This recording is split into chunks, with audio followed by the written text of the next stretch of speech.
Bonjour et bienvenue sur le plateau du Cial TV où nous allons nous retrouver tous les jours en direct et pendant 5 jours pour poser, du moins je l'espère, les bonnes questions et tenter d'obtenir les vraies réponses. Alors tout de suite, notre premier débat sur le thème du drive. Le drive est-il le nouveau format de la distribution alimentaire ? Aujourd'hui, toutes les enseignes ou presque ont mis en place un drive, cette nouvelle formule de vente à mi-chemin entre le commerce traditionnel et l'e-commerce. Je vous en rappelle le principe. Le client qui a commandé son chariot sur Internet va récupérer ses achats soit sur un site mitoyen de la grande surface, soit dans un entrepôt indépendant. Et un employé lui dépose directement ses achats dans son coffre. Les chiffres sont éloquents puisque le drive devrait dépasser, paraît-il, les 2 milliards d'euros en 2015.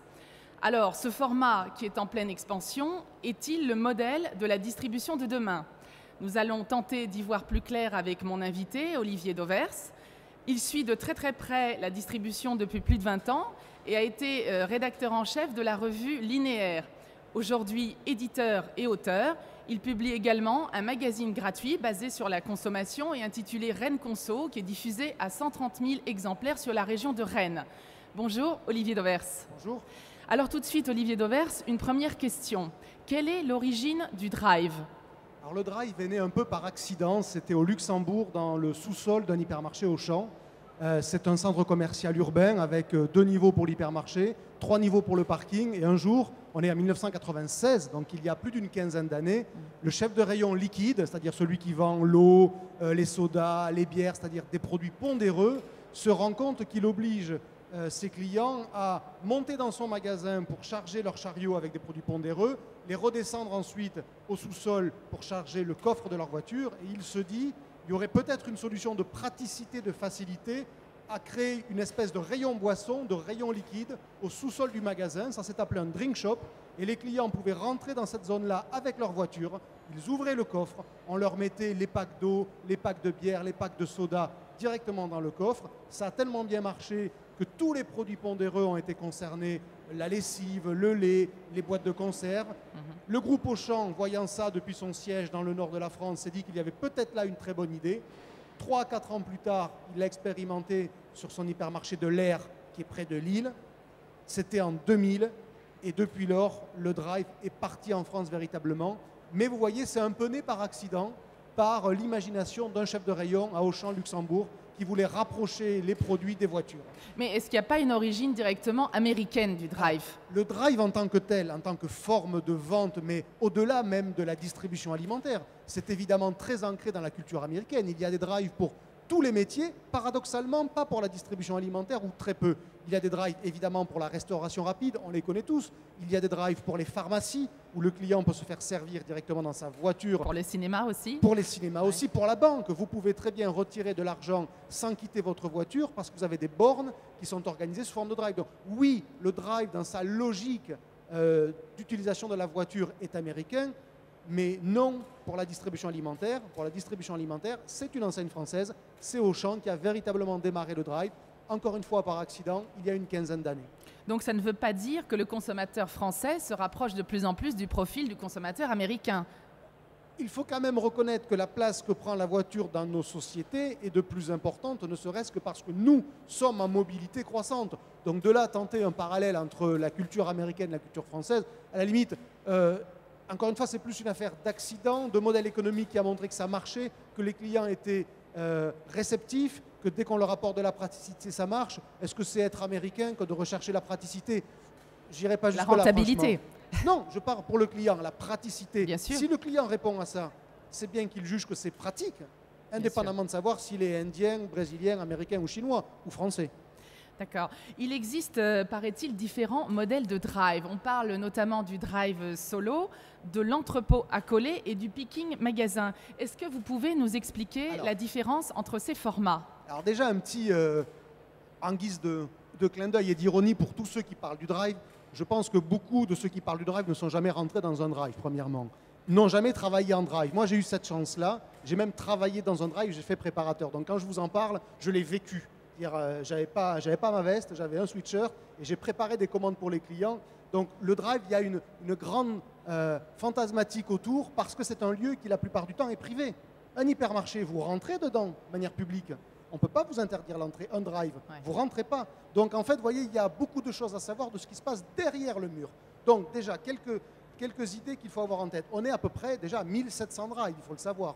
En France, dans votre présentation, ce n'est pas un chiffre que vous avez donné, autant le donner pour démarrer. C'est-à-dire qu'il y a 1700 magasins qui proposent le service drive. Le service drive, ça vous l'avez dit, c'est de pouvoir commander à distance et de venir récupérer sa marchandise toute prête en magasin. Alors ensuite, il y a deux façons d'organiser les drives, deux façons de les cataloguer. La première façon, c'est sur le lieu où ils sont implantés. Ils peuvent être soit en proximité immédiate du magasin, ça veut dire à quelques mètres, voire à 200 mètres, mais dans la même zone commerciale du magasin. Ça veut dire qu'ils sont dans la zone de chalandise hyper primaire du magasin.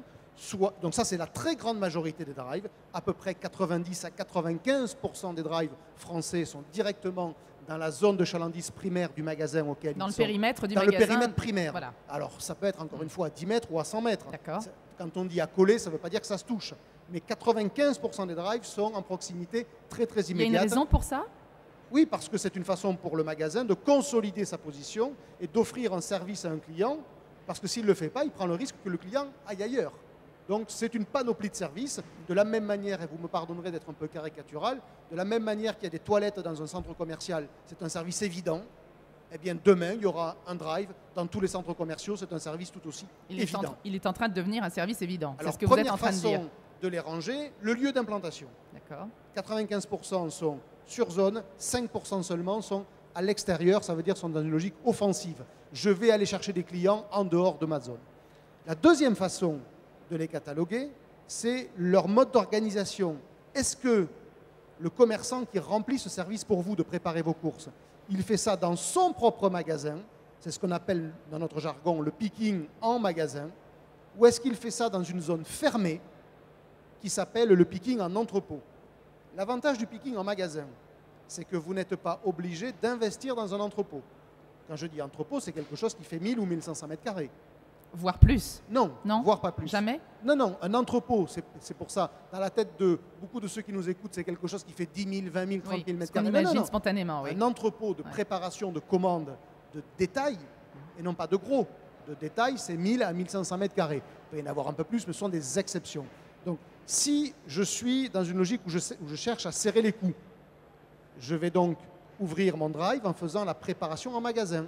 Je n'ai rien à investir quasiment en entrepôt en dur. Donc je vais avoir des préparateurs qui vont venir faire leurs courses pour moi dans les rayons en même temps que les autres clients. C'est le bazar assuré.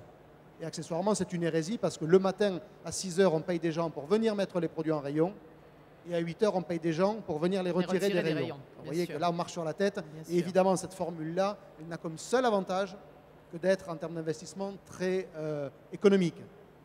L'autre façon d'organiser les drives, c'est le picking en entrepôt fermé. Donc là, concrètement, vous avez un endroit dans lequel vous ne pouvez pas rentrer, qui est organisé non pas comme un magasin, mais comme un entrepôt, ça veut dire souvent par niveau de rotation, pas par famille de produits, justement pour être le plus productif possible. Et là, on arrive à des niveaux de productivité énormes. Songez qu'un préparateur doit à peu près préparer 200 articles à l'heure. C'est le ratio de productivité, ce qui fait à peu près 3 à 4 commandes. Très impressionnant hein, comme ratio. Donc en gros, il faut ranger les drives selon soit leur implantation, soit leur organisation. Donc en fait, vous avez 4 possibilités de drive. Près du magasin, loin du magasin, préparation en magasin, préparation en entrepôt. Vous croisez le tout, ça fait 4 possibilités. D'accord. Vous avez dit tout à l'heure qu'on avait atteint récemment le cap des 1700 drives, avec, je reprends d'ailleurs les chiffres qui proviennent de votre blog, 66 nouveaux drives qui étaient ouverts au mois de juillet et 40 en plein mois d'août. Et 80 en septembre encore. Ce qui est énorme. Comment expliquer finalement dans un contexte de crise que cette tendance du drive soit en train de battre tous les records? Alors, il faut dissocier le caractère éventuellement de la crise en termes de consommation du développement du drive. Ce n'est pas parce que le drive se développe que la consommation progresse. Le drive est une forme de vente qui évidemment cannibalise beaucoup. Mais on va en parler. On explique ce rythme de développement tout simplement parce que les clients sont aujourd'hui très réceptifs au drive, que les magasins qui n'ont pas de drive perdent des clients. C'est ce qu'on appelle à notre jargon les études de mixité de clientèle. On se rend bien compte qu'il y a des enseignes qui sont en retard sur le drive, elles perdent des clients, des enseignes qui sont en avance sur le drive, elles gagnent des clients. Songez, pour vous donner un chiffre, que Leclerc, en fin d'année, va passer, et ça c'est une information qui est évidemment complètement confidentiel puisque ce n'est pas encore arrivé, mais les atterrissages sont évidents. On va passer le cap du milliard d'euros de chiffre d'affaires en drive, probablement selon mes prévisions d'atterrissage à 1,50 milliard d'euros de chiffre d'affaires de drive pour une enseigne sur une année. Vous voyez ce que ça veut dire? Colossal. C'est colossal. C'est colossal. Et ça incite évidemment tout le monde à suivre parce qu'ils se rendent bien compte que s'ils n'en ont pas, les clients les perdent de vue. Alors, Olivier Dauvers, en dépit du succès du Drive, pour autant, le magasin physique n'est pas mort, puisque 97% des Français le fréquentent au moins une fois par an et 80% au moins une fois par semaine. Est-ce que c'est aujourd'hui la naissance de deux schémas de consommation différents au cœur des hypermarchés? Alors, depuis toujours, le commerce, enfin quand je dis depuis toujours, depuis 1852 et le début du commerce contemporain que l'on doit à Aristide Boucicaut et la création du bon marché. Depuis toujours, chaque fois qu'une forme de vente amène quelque chose sur le terrain du prix, ça veut dire qu'elle est plus compétitive ou plus servicielle à prix équivalent que la précédente forme de vente, elle finit par devenir dominante. C'est pour ça que les grands magasins se sont imposés à la fin du 19e, au début du 20e. C'est pour ça que dans les années 30, on a eu les magasins populaires, les magasins à prix unique, les monoprix, les uniprix, les prix uniques, qui étaient les hard discounters de l'époque, il faut s'en rappeler. C'est pour ça qu'après-guerre, on a eu les supermarchés, puis les hypermarchés, puis le hard discounter. Et c'est pour ça aujourd'hui qu'on a le e-commerce. En matière non alimentaire, le e-commerce, il bat des records tout simplement parce qu'il permet de faire baisser les prix. En alimentaire, et c'est du drive, le e-commerce, il ne fait pas baisser les prix, puisqu'il vend au même prix qu'un magasin, sauf qu'il amène plus de services. Donc une forme de vente qui ne fait pas baisser les prix, mais qui amène plus de services, il faut reconnaître qu'elle amène plus de valeur. Et donc dès qu'une forme de vente amène plus de valeur, elle finit par devenir importante, peut-être dominante, mais en tous les cas, elle quitte le seul statut de niche. Le e-commerce alimentaire classique, les cyber-épiciers, les Auchan Direct, les Oushop, les Oura, les télémarkets pour les Parisiens, sont une forme de vente qui n'ont encore jamais quitté leur statut de niche. Jamais. Songez que ces 4 entreprises-là font 400 millions d'euros de chiffre d'affaires annuel. Lorsque je vous ai dit que Leclerc, à lui tout seul sur le drive, faisait déjà 1 milliard. Vous voyez bien qu'il y en a un qui a quitté le stade de la niche, c'est le drive, et un qui va rester durablement au stade de la niche. Pourquoi? Parce que les cyber-épiciers, ça coûte plus cher parce qu'il faut financer la livraison chez vous, au 6e étage, sans ascenseur. Alors que le drive, c'est vous qui venez faire le dernier kilomètre, le last mile, comme disent les anglo-saxons. Et ce n'est pas la mort du magasin physique pour autant, vous en êtes convaincu? Non, le magasin physique, il va perdre une bonne partie des achats dits routiniers, dits utilitaristes. Parce que franchement... Il n'est pas déjà en train de les perdre? Est-ce que ça vous excite beaucoup d'aller acheter des packs d'eau ou des couches Pampers? Personne. Ça n'excite personne. Je posais la question à vous. On va considérer que vous êtes représentatif de la moyenne. C'est des achats tellement routiniers, tellement utilitaristes, que le déplacement en magasin apporte-t-il un épanouissement quelconque? Non. Une économie quelconque? Non, puisque le drive vous le propose au même prix. Donc les produits routiniers, les produits utilitaristes sont des produits qui peu à peu vont migrer. Alors ça ne va pas se faire en 2 ans. Les révolutions commerciales, en général, elles durent entre 20 et 25 ans. Mais la tendance, elle est claire. Les produits utilitaristes routiniers vont peu à peu quitter le magasin. Les produits impliquants, et là, dans cet adjectif-là, on doit mettre les produits frais traditionnels principalement, vont, eux, au contraire, garder en légitimité dans la surface de vente. Est-ce que vous confieriez l'achat de vos tomates à un préparateur dans un entrepôt dans lequel vous n'êtes jamais rentré? Probablement pas. Donc, produits frais traditionnels, le magasin a de beaux jours devant lui. Produits secs, utilitaristes et routiniers, ce qui ne veut pas dire toute l'épicerie, là, le drive a de beaux jours devant lui.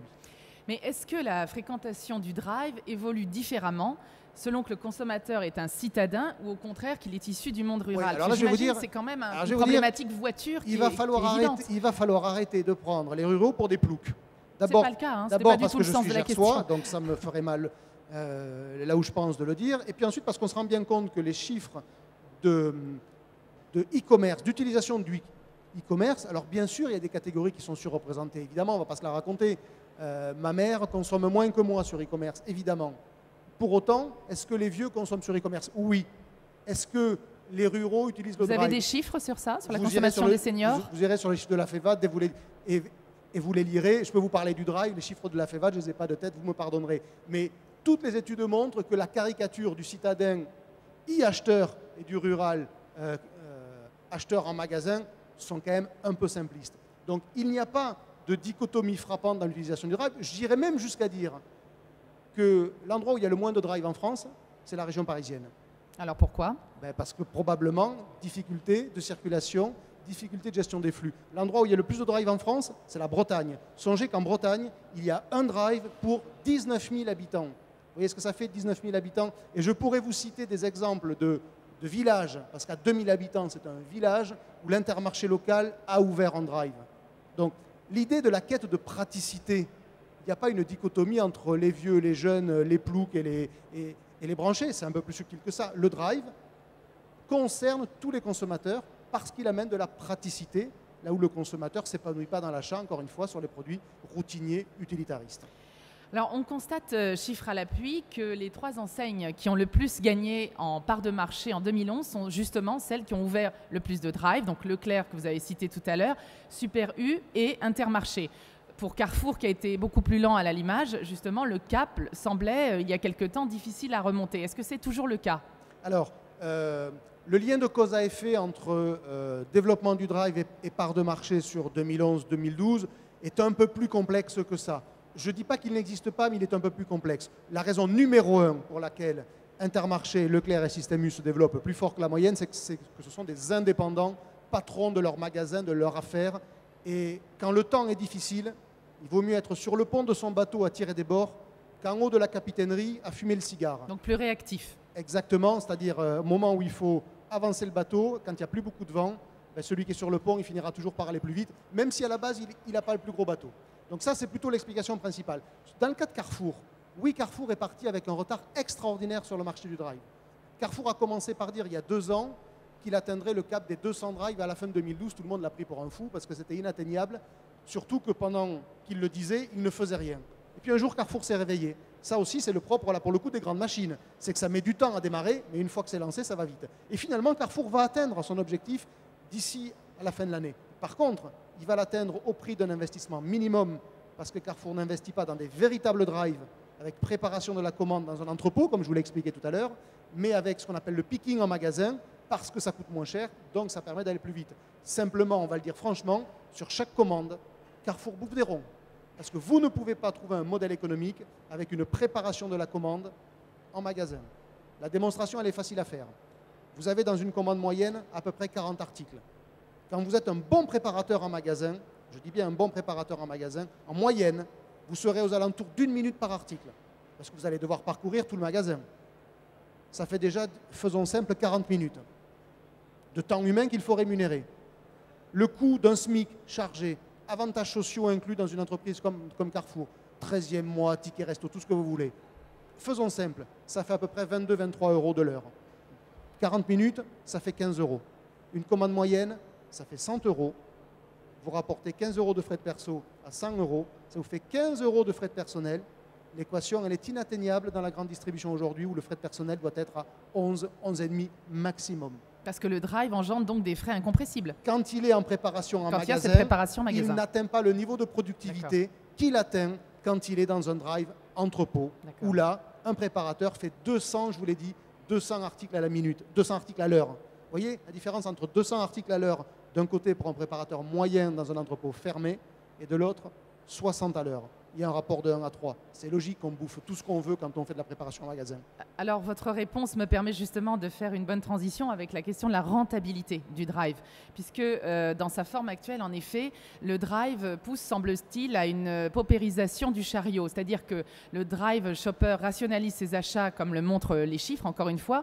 Quand le client moyen d'hypermarché dépense 1 542 euros par an en moyenne, celui du drive qui utilise ce service 8 fois par an dépense seulement 521 euros. Donc le drive est-il cette nouvelle manne? Alors, attention, les 2 chiffres que vous avez donnés ne sont pas, vous ne pouvez pas les mettre en parallèle.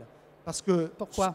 Parce que celui qui va en drive ne va pas qu'en drive. Donc il faudrait additionner ses autres achats par ailleurs. Par contre, là où vous avez raison, c'est que toute comparaison bien faite, on arrive à ce qu'on appelle un niveau de déconsommation qu'engendre le drive d'à peu près 2%. Paupérisation du chariot, ce que j'ai appelé comme ça. La déconsommation, mais ce n'est pas dans la proportion que vous évoquiez, parce qu'il faudrait aussi compter ce qu'ils achètent en parallèle. Mais quand on compte ce qu'ils achètent à côté du drive, on arrive, c'est les instituts d'études, en l'occurrence c'est du chiffre Kantar qui le dit, on arrive à un niveau de déconsommation de 2%. Oui, le drive crée de la déconsommation. Donc, mais ce n'est pas nouveau. C'est pas nouveau. Vos parents, ils consacraient 25% de leur budget à l'alimentaire. Maintenant, c'est 8 à 11%. Ça dépend ce qu'on met, mais considérons qu'en comptant tout, on est à 13, admettons. Mais peu importe, l'idée, elle est bonne. Mais vous voyez bien que de toute façon, cette déconsommation, elle est inscrite dans une tendance long terme où, malheureusement pour l'industrie alimentaire, le client, l'homo consumérus, il déconsomme l'alimentaire pour investir le non-alimentaire. Dans les services, dans les nouvelles bien technologies sûr, et autres. dans les loisirs et autres. Pourtant, malheureusement, il faudrait quand même lui rappeler des fois que la bouffe, c'est vital. On peut se passer de téléphoner pendant 3 semaines, on ne peut pas se passer de bouffer, vous me pardonnez d'être familier, mais parce que c'est comme ça qu'il faut le dire, on ne peut pas se passer de bouffer pendant 3 semaines. Et ça, là, il y a une responsabilité de la puissance publique que de remettre l'alimentaire au cœur de la vie. Parce que c'est aussi important que ça avec un V majuscule. Mais le consommateur, lui, tant qu'on ne lui explique pas que c'est vital, il continue à déconsommer l'un pour surinvestir l'autre. Alors, quelles seraient, selon vous, Olivier Dauvers, les solutions pour redynamiser l'acte d'achat par le drive et en sortant justement du chariot de produits basiques de consommation courante? Mais c'est une utopie d'imaginer que le drive puisse se substituer dans son périmètre produit au magasin. Encore une fois, est-ce que vous confieriez l'achat d'une côte de bœuf à un préparateur qui est dans un entrepôt fermé que vous ne voyez pas? Ou est-ce que quand vous achetez une côte de bœuf, vous voulez la voir?